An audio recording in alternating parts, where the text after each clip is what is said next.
सत्य असत्य लिखिए। क्वेश्चन नंबर 3 है हमारे लिए। एक प्राकृत संख्या का अभाज्य गुणनखंड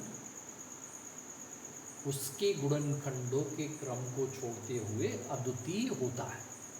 तो ये जो कथन है ये बिल्कुल सत्य है, इसलिए आपको यहाँ पर लिखना होगा ट्रू, क्योंकि ये हमने पढ़ा हुआ है, हमारे पास पहले से जानकारी है कि प्राकृत संख्याओं का गुणनखंड अभाज्य गुणनखंड, और अभाज्य गुणनखंडन जो होता है वो एक और केवल एक होता है, अद्वितीय होता है।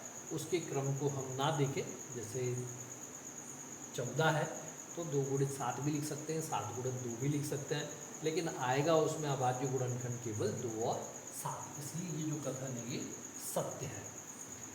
दूसरा प्रश्न है आपके लिए, प्रत्येक अपरिमेय संख्या एक वास्तविक संख्या होती है।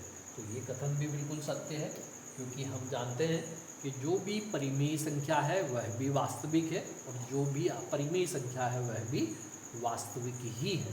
मतलब परिमेय संख्याएं और अपरिमेय संख्याओं को मिला के ही हम जो मिलता है उसको बोलते हैं वास्तविक संख्याएं। तो प्रत्येक अपरिमेय संख्या क्या होती है? वास्तविक संख्या। नेक्स्ट क्वेश्चन लिखा हुआ है, प्रत्येक वास्तविक संख्या एक अपरिमेय संख्या होती है। तो ये बात गलत हो गई, क्योंकि जो भी वास्तविक संख्याएं हैं वो परिमेय भी हो सकती हैं और अपरिमेय भी हो सकती है। जैसे 2 जो है वो वास्तविक तो है लेकिन अपरिमेय नहीं है, 2 परिमेय है, इसलिए ये जो कथन है ये असत्य हो गया। अगला क्वेश्चन है आपके लिए 15 और 21 का। एलसीएम जो है वो 105 है, तो हम इसको पहले याद कर लें। जैसे 15 है तो भाग देंगे, 3 से जाएगा 5 बार, 5 से जाएगा 1 बार, मतलब आप 15 को लिख लेंगे 3 गुणित 5। ऐसे ही 21 को क्या लिख सकते हैं, तो आप भाग दे दीजिए, 3 से भाग जा रहा है 7 बार और फिर 7 से भाग जा रहा है 1 बार, तो 3 गुणित 7 हो गया। अब एलसीएम चाहिए। एलसीएम में क्या होता है बच्चे? एलसीएम में सारे ही गुणनखंड आते हैं और उन पर बड़ी घात आती है। जैसे 3 आया तो 3 पर बड़ी घात आएगी, 5 आया 5 पे भी बड़ी घात आएगी। यानी कि बड़ी घात कहने का मतलब मेरा जो है वो यहाँ 5 पे घात 1 है, यहाँ नहीं दिख रहा, मतलब 5 की घात यहाँ पर 0 है, तो 5 भी आएगा, 5 की घात बड़ी आएगी, और 7 पे भी बड़ी घात जो है वो 1 है, क्योंकि यहाँ 7 की घात 1 है जबकि ऊपर 7 की घात 0 है।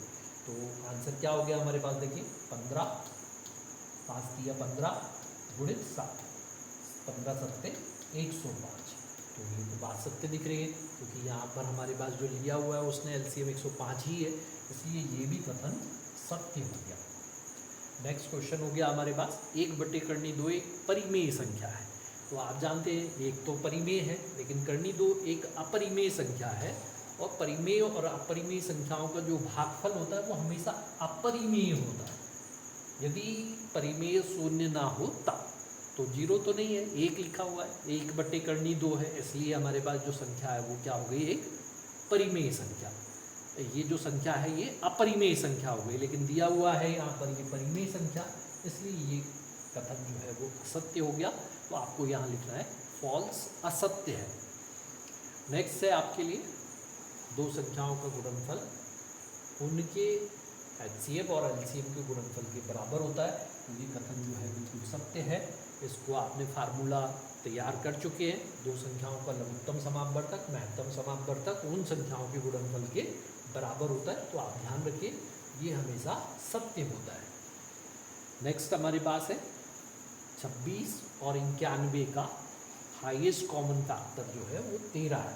तो एक बार हम सॉल्व करके भी देख लेते हैं बच्चे, इसका आंसर क्या होने वाला है। जैसे 26 है तो 26 को फैक्टराइज कर लीजिए, 13 बार जाएगा, 13 से भाग देंगे तो 1 बार जाएगा। 91 की बात करते हैं, 7 से भाग जाता है 13 बार, और 13 से भाग जाता है 1 बार, मतलब 26 को आप लिख सकते हैं 2 गुणित 13, और 91 को लिख सकते हैं 7 गुणित 13। दोनों में कॉमन 13 ही है, और वही हाईएस्ट कॉमन फैक्टर भी है।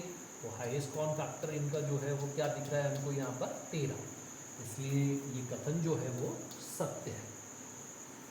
तो आपके पास ये क्वेश्चन नंबर 3 था, देखिए इसको हमने सॉल्व कर चुके हैं। ऐसे ही हम अगले क्वेश्चन को करने वाले हैं, लेकिन वो आपको वीडियोस तभी मिल पाएंगे जब आप इस चैनल को लाइक एंड सब्सक्राइब करें और अपने साथियों को भी बताएं, क्योंकि मैं ये पूरी एक सीरीज़ आपके लिए बनाने वाला हूँ टॉपिक वाइज, क्वेश्चन वाइज, ताकि आप बहुत आसानी से कर सके। डेली एक एक क्वेश्चन भी यदि आप कर लेंगे, 5-5 मिनट देख लेंगे, तो आपका ये बहुत अच्छे से टॉपिक तैयार हो जाएगा। Thank you very much.